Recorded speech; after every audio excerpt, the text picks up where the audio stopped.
الرحمن الرحیم قال اللہ تعالی یا ایہا الذین آمنوا استعینوا بالصبر والصلاۃ ان اللہ مع الصابرین۔ صدق اللہ العظیم۔ آج ہمارا دوسرا درس ہے اور اس میں ہم ان آیات کا انتخاب کر رہے ہیں جس میں اللہ کریم نے ایمان والوں سے خطاب فرمایا ہے۔ جیسا کہ حضرت عبداللہ ابن مسعود رضی اللہ تعالی عنہ کا ارشاد آپ کے سامنے رکھا تھا کہ حضرت عبداللہ ابن مسعود رضی اللہ تعالی عنہ فرماتے ہیں کہ جب بھی قرآن کریم میں یا ایھا الذین آمنوا والی آیات آپ کے سامنے آئے تو انہیں بہت توجہ سے سننا چاہیے، اس لیے کہ ان آیات میں اللہ کریم نے کسی بڑے احکام کا ذکر فرمایا ہوتا ہے یا کسی بڑی برائی سے اللہ کریم نے روکا ہوتا ہے۔ تو حضرت عبداللہ ابن مسعود رضی اللہ تعالیٰ عنہ فرماتے ہیں کہ خوب توجہ سے سنا جائے ان آیات کو۔ آج جو آیت کا ہم نے انتخاب کیا ہے یہ بھی سورہ بقرہ کی آیت ہے، آیت نمبر 153 153۔ اس میں اللہ کریم فرماتے ہیں کہ یا ایھا الذین آمنوا، اے ایمان والو، استعینوا بالصبر والصلاۃ، اللہ سے مدد حاصل کرو صبر اور صلاۃ کے ساتھ، نماز کے ساتھ۔ ان اللہ مع الصابرین، بے شک اللہ کریم صبر والوں کے ساتھ ہیں۔ میرے عزیز بھائیوں اور دوستو، اس دنیا میں کوئی بھی انسان ایک حال میں نہیں رہتا۔ انسان پر غمی بھی آتی ہے، خوشی بھی آتی ہے۔ اس دنیا میں رہنے والا انسان مدد کا محتاج ہے، اسی لیے انبیاء کرام علیہ السلام بھی اللہ کریم سے مدد مانگتے تھے۔ آپ صلی اللہ علیہ وسلم کی خود دعا موجود ہے، آپ حضرات بھی نمازوں کے بعد پڑھتے ہوں گے کہ آپ صلی اللہ علیہ وسلم نے صحابہ کو جو دعائیں سکھائی ہے ان میں سے ایک دعا یہ سکھائی تھی کہ اللہم اعنی علی ذکرک و شکرک و حسن عبادتک، کہ اے اللہ ہماری مدد فرما۔ تو اللہ کریم سے مدد مانگنا، اللہ کی طرف رجوع کرنا، یہ انبیاء کرام علیہ السلام کی سنت ہے اور آپ کا طریقہ ہے۔ اس آیت میں اللہ کریم نے خود سکھایا ہے کہ اللہ سے مدد کیسے مانگی جائے، کس طریقے سے اللہ کریم سے مدد مانگی جائے۔ تو اللہ کریم فرماتے ہیں کہ استعینوا بالصبر والصلاۃ، صبر اور نماز کے ذریعے سے اللہ سے مدد مانگی جائے۔ یہ صبر کیا ہے، صبر کی اہمیت کیا ہے، آپ یہ سمجھیں۔ حضرت علی رضی اللہ تعالیٰ عنہ فرماتے ہیں کہ الصبر من الایمان بمنزلۃ الرأس من الجسد، کہ صبر کی مثال ایمان میں ایسی ہے جیسے سر کی مثال جسم میں۔ سر کے بغیر انسان زندہ نہیں رہ سکتا، اس کا جسم برقرار نہیں رہ سکتا۔ فرمایا اسی طرح صبر کے بغیر انسان ایمان کے ساتھ نہیں رہ سکتا۔ صبر جو ہے یہ ایمان کی اصل ہے، اس لیے کہ صبر کہتے کسے ہیں؟ انسان کے اندر خواہشات ہیں، مال کی خواہشات ہے، عہدے کی خواہشات ہے، نفسانی خواہشات ہے۔ آخر وہ کون سا جذبہ ہے کہ جو انسان کو سارے جذبوں سے روک کر ایک کام پہ لگا دیتا ہے؟ مثال کے طور پر مال ہے، مال انسان مختلف طریقوں سے حاصل کر سکتا ہے، مگر انسان کی خواہشات کو روکا جاتا ہے کہ آپ نے صرف حلال اور طیب مال کو ہی حاصل کرنا ہے۔ اب ساری خواہشات سے وہ رک گیا، اب یہ رکنے میں صبر کا کردار ہے۔ صبر نہیں ہوگا انسان نہیں رک سکے گا۔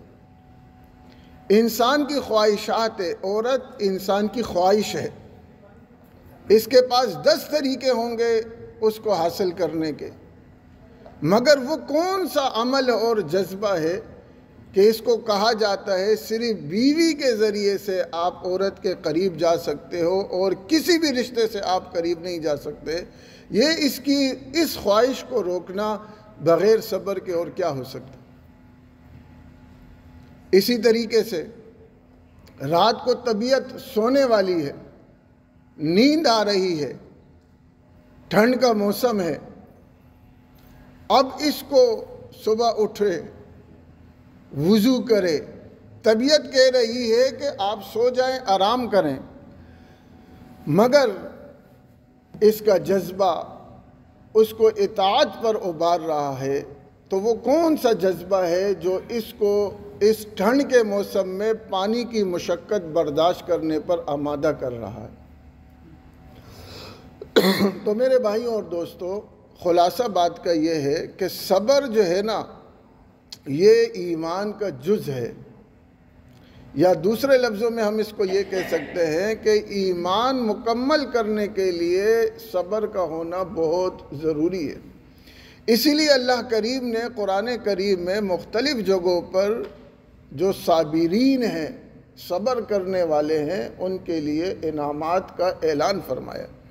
اللہ کریم فرماتے ہیں انما یوفی الصابرون اجرہم بغیر حساب، کہ اللہ کریم صبر کرنے والوں کو بغیر حساب کتاب کے اللہ ان کو اجر عطا فرمائیں گے۔ ایک اور مقام پر فرمایا وَلَنَجْزِيَنَّ الَّذِينَ صَبَرُوا أَجْرَهُمْ بِأَحْسَنِ مَا كَانُوا يَعْمَلُونَ، کہ اللہ کریم بدلہ دیں گے ان لوگوں کو بہترین جنہوں نے صبر کیا اور اس عمل پر جو انہوں نے کیا۔ اب ایک تو ہمارے سامنے اس آیات سے یہ بات سامنے آئی کہ اگر ہم نے اللہ سے مدد لینی ہے تو صبر کے ذریعے لینی ہے۔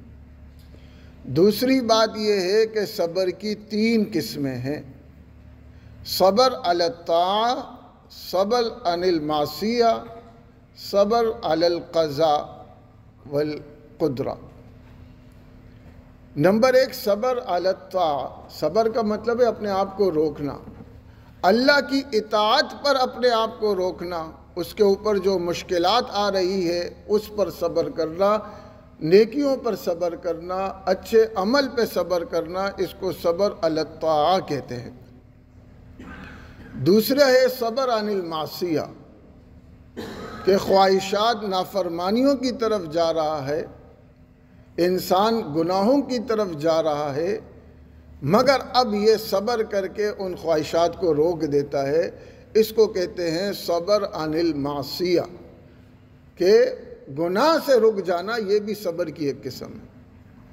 اور اس کے بعد جب انسان اللہ کے راستے پہ چلتا ہے، یا اس کے علاوہ بعض دفعہ انسان کے اوپر پریشانیاں آ جاتی ہے، مشقتیں آ جاتی ہے، اس وقت انسان صبر کرتا ہے، تو وہ صبر علی القضاء یا صبر علی المصیبہ، آسان لفظوں میں کہ مصیبت کے وقت، تکلیف کے وقت صبر کرنا، یہ صبر علی المصیبہ ہے، اور یہ تیسری قسم ہے۔ اب مصیبت پر صبر کرنا یہ کس وقت ہوتا ہے؟ آپ صلی اللہ علیہ وسلم نے فرمایا الصبر عند صدمۃ الاولی، کہ جب انسان کے اوپر حالات آتے ہیں، تکلیف آتی ہے، اس وقت جو پہلی حالت میں انسان صبر کرتا ہے وہ صبر شمار ہوتا ہے۔ اس لیے کہ جب انسان کے اوپر کوئی بیماری آ جائے، کوئی پریشانی آ جائے اور وہ ختم نہیں ہو رہی ہوتی، تو کچھ عرصے بعد انسان اس کا عادی ہو جاتا ہے، مایوس ہو جاتا ہے، پھر تو ہر بندے کو صبر آ جاتا ہے۔ تو صبر کے متعلق فرمائے کہ صبر وہ ہے کہ جب آپ کے اوپر مصیبت اور مشقت آئے اس وقت صبر کرنا۔ اس وقت صبر کیسے کرنا؟ شکوہ نہیں کرنا، اللہ سے شکایت نہیں کرنا، اللہ کی رضا پر اپنے آپ کو راضی کر لینا، اس کو صبر کہتے ہیں۔ حضرت عبداللہ ابن عباس رضی اللہ تعالیٰ عنہ فرماتے ہیں کہ جب حضرت عباس رضی اللہ تعالیٰ عنہ کا انتقال ہوا، میرے والد کا، تو بہت سے لوگ میرے پاس آئے تعزیت کرنے کے لیے، مگر ایک اعرابی آیا، ایک دیہاتی آیا۔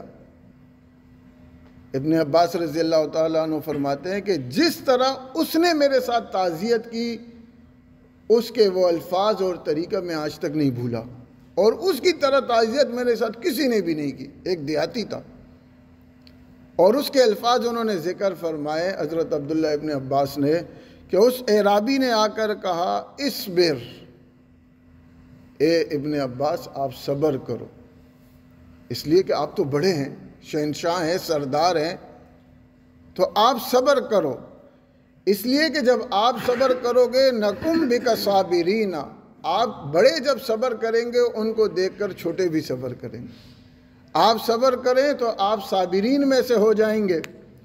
اور فَإِنَّمَا صَبْرُ الرَّاعِيَ، اور جو رعایا ہوتی ہے، ماتحت ہوتی ہے، چھوٹے ہوتے ہیں، ان کا صبر بعد صبر الراس، سرداروں کے صبر کے بعد ہوتا ہے۔ جب بڑے صبر کرتے ہیں تو چھوٹے بھی صبر کریں گے، آپ صبر کریں گے تو آپ کو دیکھ کر آپ کے متعلقین بھی صبر کریں گے، آپ روئیں گے تو سب رونے لگ جائیں گے، آپ شکایت کریں گے تو سب شکایت کرنے لگ جائیں گے، آپ اگر اللہ کی رضا پر راضی ہوں گے آپ کو دیکھ کر باقی بھی راضی ہو جائیں گے۔ اور فرمایا کہ آپ کا صبر کرنا خیر من العباس اجرک بعدہ، حضرت عباس تو چلے گئے، وہ تو دنیا سے رخصت ہو گئے ہیں، اب ان کے بعد حضرت عباس سے بہتر ہے آپ خود صبر کریں، اس لیے کہ حضرت عباس چلے گئے، اب تو وہ آپ کے پاس ہے ہی نہیں، رخصت ہو چکے ہیں، اب اگر آپ صبر کریں گے آپ کو اجر ملے گا، اللہ کی طرف سے انعام ملے گا، اللہ کی طرف سے مقام ملے گا، تو آپ کے لیے کون بہتر ہوا؟ حضرت عباس بہتر ہوا یا اجر اور ثواب بہتر ہوا؟ ثواب بہتر ہوا۔ اور آگے فرمایا کہ آپ کے لیے وہ بہتر ہوا، خیر من العباس اجرک بعدہ واللہ خیر منک للعباس۔ اور اب حضرت عباس کہاں گئے؟ اللہ کے پاس گئے ہیں نا، جب وہ اب اللہ کے پاس چلے گئے تو اللہ آپ سے بہتر ہے حضرت عباس کے لیے، واللہ خیر، اللہ بہتر ہے من کا، آپ سے للعباس، عباس کے لیے۔ تو حضرت عبداللہ ابن عباس رضی اللہ تعالیٰ عنہ فرماتے ہیں کہ اس شخص نے جس طرح میرے ساتھ تعزیت کی اور مجھے صبر کا مفہوم سمجھایا، اور جو میں اس کی تعزیت سے جو میں مطمئن ہوا، وہ میں کسی سے بھی اس طرح مطمئن نہیں ہوا۔ اچھا، اس کے بعد بات یہ ہے کہ صبر میں نے آپ سے کہا کہ 3 قسمیں ہیں، صبر علی الطاعہ، اللہ کی اطاعت پہ صبر کرنا، صبر عن المعصیہ، گناہوں سے بچنے پر صبر کرنا، اور اسی طریقے سے صبر علی المصیبہ، مصیبت پر صبر کرنا۔ بعض دفعہ حدیث میں آتا ہے کہ انسان کے لیے اللہ نے کوئی مقام رکھا ہوتا ہے، کوئی مرتبہ رکھا ہوتا ہے، مگر یہ انسان کسی وجہ سے وہ اس کو حاصل نہیں کر پاتا، تو اللہ کریم اس کے اوپر کوئی مصیبت، کوئی تکلیف آ جاتی ہے، جس کے بدلے میں اس کو وہ اجر اور مرتبہ مل جاتا ہے۔ اب اگر ہم مصیبت اور تکالیف کے فضائل دیکھیں تو پھر اس سے ہمارے سامنے یہ بات سامنے آئے گی کہ پھر تو ہر بندہ جو ہے نا اللہ سے مصیبت مانگے، تو ایسا نہیں ہے۔ یہاں ہمیں یہ بھی سبق یہاں سے ملے گا کہ ہم نے اللہ سے عافیت مانگنی ہے۔ جو سنت ہے، جو طریقہ ہے، آپ علیہ الصلاۃ والسلام نے جو ہمیں سکھایا ہے، وہ دنیا اور آخرت دونوں کے لیے عافیت مانگنی ہے۔ دنیا کے لیے بھی عافیت مانگنی ہے اور آخرت کے لیے بھی عافیت مانگنی ہے۔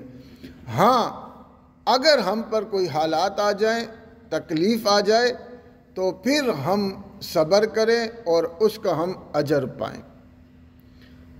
اور اس کے بعد اللہ کریم نے فرمایا کہ یا ایھا الذین آمنوا استعینوا، اے ایمان والو اللہ سے مدد طلب کرو، بالصبر، صبر کے ساتھ، والصلاۃ، اور نماز کے ساتھ۔ نماز اللہ کریم سے رابطے کا ایک طریقہ ہے۔ اگر انسان نماز کو اپنے فرائض، واجبات، سنن، مستحب اور جو اس کا طریقہ ہے کہ جب مثال کے طور پر ہم لوگ نماز پڑھتے ہیں، کیا ہم جب کھڑے ہوتے ہیں جس طرح ہمارا جسم اللہ کے ہاں حاضر ہوتا ہے کھڑے ہو کر، تو کیا ہماری روح بھی کھڑی ہوتی؟ یہ ہم سوچیں۔ ہم رکوع میں جاتے ہیں، اللہ کے آگے جھکتے ہیں، تو کیا جو ہمارا جسم جھک رہا ہوتا ہے اس وقت ہماری روح بھی جھک رہی ہوتی ہے؟ اس پہ تھوڑا سا سوچو۔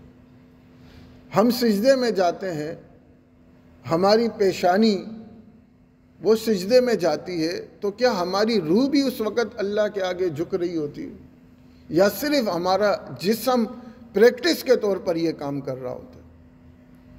جب ہمارا جسم اور روح دونوں نماز میں شامل ہو جائے گی تو پھر انشاءاللہ تعالی اس نماز کے برکات ہم پر ظاہر ہونا لگ جائیں گے۔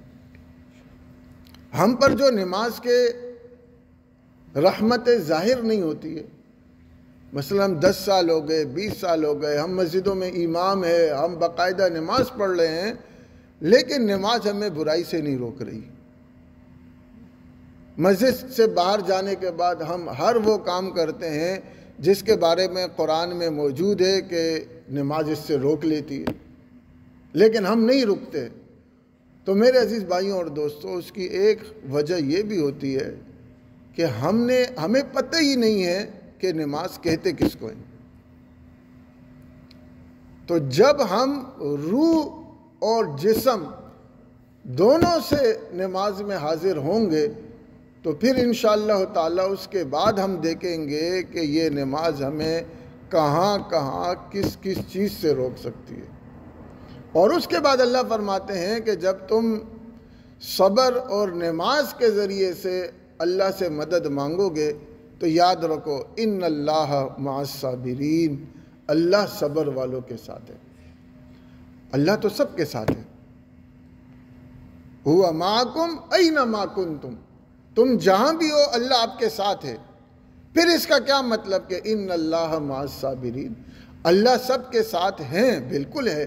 اللہ اپنے علم کے ذریعے سے سب کے ساتھ ہے، اللہ اپنی قدرت کے ذریعے سب کے ساتھ ہے، لیکن اللہ اپنے پیار کے ساتھ صبر والوں کے ساتھ ہے، اللہ اپنی محبت کے ساتھ صبر والوں کے ساتھ ہے، اللہ اپنی خوشنودی کے ساتھ صبر والوں کے ساتھ ہے، اللہ سکون کے ساتھ صبر والوں کے ساتھ ہے۔ کہ جب انسان صبر والی صفت لے کر آئے گا، اب جب اللہ اس کے ساتھ ہو جائے گا تو وہ جس حالت میں بھی ہے وہ سکون سے ہوگا، وہ محبت سے ہوگا۔ جس طرح حضرت ابراہیم علیہ السلام آگ میں تھے، اللہ ان کے ساتھ تھے، تو آگ میں بھی ان کو سکون تھا، اور جب اللہ نہ ہو تو اے سی کے کمروں میں بھی ہم بے سکون رہتے ہیں۔ تو ان اللہ مع الصابرین، اللہ فرماتے ہیں کہ بے شک اللہ کریم صبر کرنے والوں کے ساتھ ہے۔ تو اس آیت سے ہمارے سامنے یہ بات آئی، ایک یہ سوال کیا جا سکتا ہے کہ وہ کون سے 2 اعمال ہیں جن کے ذریعے سے اللہ سے مدد حاصل کی جا سکتی ہے؟ تو وہ صبر اور صلاۃ ہے۔ اسی طرح یہ کہا جا سکتا ہے کہ اللہ اپنی خوشنودی کے ساتھ کن لوگوں کے ساتھ ہوتا ہے؟ ان اللہ مع الصابرین، اللہ تعالیٰ اپنی خوشنودی، اپنی محبت کے ساتھ، اپنی مدد اور نصرت کے ساتھ اللہ کریم صبر والوں کے ساتھ ہوتا ہے۔ اللہ کریم ہم سب کو عمل کرنے کی توفیق عطا فرمائے۔ وآخر دعوانا ان الحمد